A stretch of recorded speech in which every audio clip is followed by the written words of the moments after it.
Ah ouais, on termine avec un peu d'oméga 3. D'oméga 3, mais j'ai la transition parce que j'allais travailler à Darwin, que j'adore quand je travaillais à Bordeaux.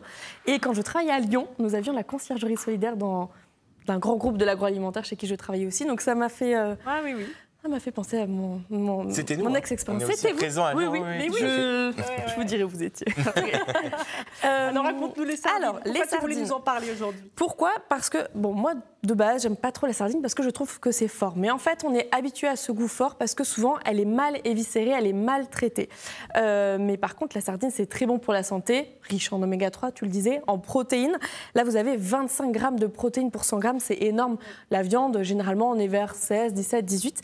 Donc, consommez des sardines. Oui, mais alors, pas n'importe quelle sardine, parce que moi, c'est toujours le choix là, quand je suis dans il y a beaucoup de choix. Un magasin et qu'il y a plein de choix. Je ne sais pas trop quoi regarder, comment faire mon choix. Vous mangez des sardines, Sylvain? Oui, moi j'aime bien. Ah bah voilà. Avec du pain et du beurre, c'est pas mal. Très bien. Bon, on a le pain, j'ai pas le beurre. Mais... consommer du pain et du beurre. Alors, tout simplement, dans le monde des sardines, il faut comprendre qu'il y a un processus de fabrication traditionnel et un processus de fabrication un petit peu plus industriel pour pouvoir sortir des boîtes de sardines qui coûtent 1 euro, 1,50 €. Traditionnellement, comment ça se passe? On pêche la sardine. Là, on est en pleine saison, ça démarre mai jusqu'à septembre. C'est là où elle est la plus grasse, 12% de matière grasse.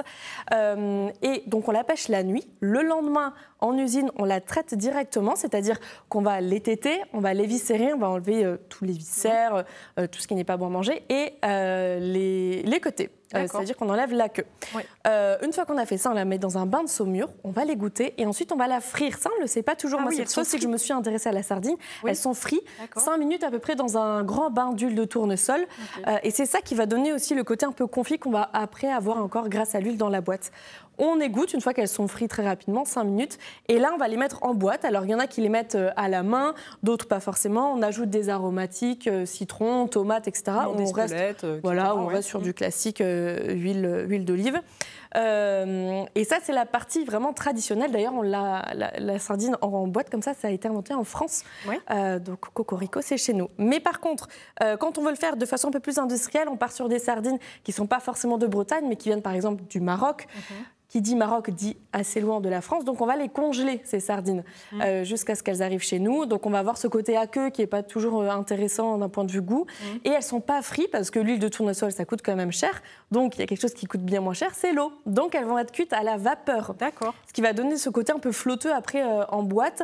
Donc ce que je vous conseille, c'est forcément d'acheter des sardines qui sont de meilleure qualité. Donc quand vous êtes devant le mur de boîte de sardines, là. C'est ça.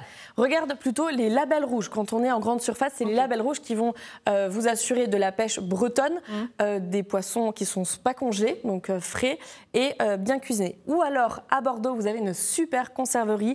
Ça s'appelle La Nouvelle Vague. C'est une petite boutique. Là-dedans, vous avez Thomas et Paolo. C'est Thomas qui m'a expliqué toute la sardine que je viens de vous dire. C'est très intéressant. Il est passionné. J'étais passée là-bas aussi quand j'habitais à Bordeaux. Je vous conseille d'y aller. Sardines, harengs, maquereaux, il s'y connaît. Et nous, on va déguster. Je vous propose la millésimée, parce que pareil, le monde des sardines, c'est comme le vin, le fromage. Si tu ne vas pas réussir à ouvrir la boîte. C'est comme le vin, le fromage, on va affiner les sardines. C'est-à-dire que plus on attend, plus elle sera meilleure. Celle-ci, j'ai regardé, elle a été produite en septembre, donc là on est en mai. Ça fait 7 mois à peu près qu'elle a été produite. Ce qui fait qu'elle va être bien confite. Et ou alors plus de goût, peut-être. Plus de goût. Moi aussi, je ne sais pas vous, mais ce que j'aimais pas, c'était les arêtes. Et en fait, plus elle va se confire, plus les arêtes vont être tendres. Et en fait, on va pas forcément les sentir. Et donc, vous pouvez les mettre... Tu peux pas la couper en deux, là. C'est un peu grand. J'ai pas pris de couteau, mais bon, on va la couper comme ça. J'appelle Antoine et Jean-Jacques qui vont venir déguster avec nous aussi. Donc voilà, il y a même des collectionneurs de sardines, j'ai découvert ça.